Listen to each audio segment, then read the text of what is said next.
ఎన్నికల వేళ ప్రతిపక్ష పీఆర్ఎస్ కు వర్ష శాఖలు తగులుతున్నాయి. పీఆర్ఎస్ నేతలు ఇన్ఛార్జీలు ఒక్కొక్కరిగా పార్టీకి రాజీనామా చేస్తున్నారు. ఈ నేపథ్యంలో పీఆర్ఎస్ గోషమహల్ ఇన్ఛార్జి నందకిషోర్ వ్యాస పార్టీకి రాజీనామా చేశారు. ఇకపై పార్టీలో పనిచేయలేనని, పార్టీలోని తన పోస్టుకి పార్టీ ప్రాథమిక సభ్యత్వానికి రాజీనామా చేస్తున్నట్లు అధినేత కేసీఆర్కి లేఖ ద్వారా తెలియజేశారు.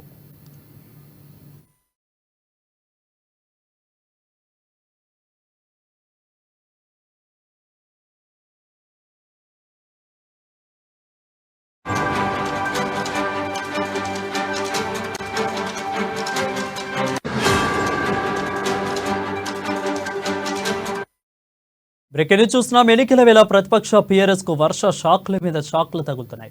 బీఆర్ఎస్ నేతలు ఇన్ఛార్జీలు ఒక్కొక్కరిగా పార్టీకి రాజీనామా చేస్తున్నారు. ఈ నేపథ్యంలో బీఆర్ఎస్ గోషమహల్ ఇన్ఛార్జి నందకిషోర్ వ్యాస్ పార్టీకి రాజీనామా చేశారు. ఇకపై పార్టీలో పనిచేయలేనని, పార్టీలోని తన పోస్టుకి పార్టీ ప్రాథమిక సభ్యత్వానికి రాజీనామా చేస్తున్నట్లు అధినేత కేసీఆర్కి లేఖ ద్వారా తెలియజేశారు.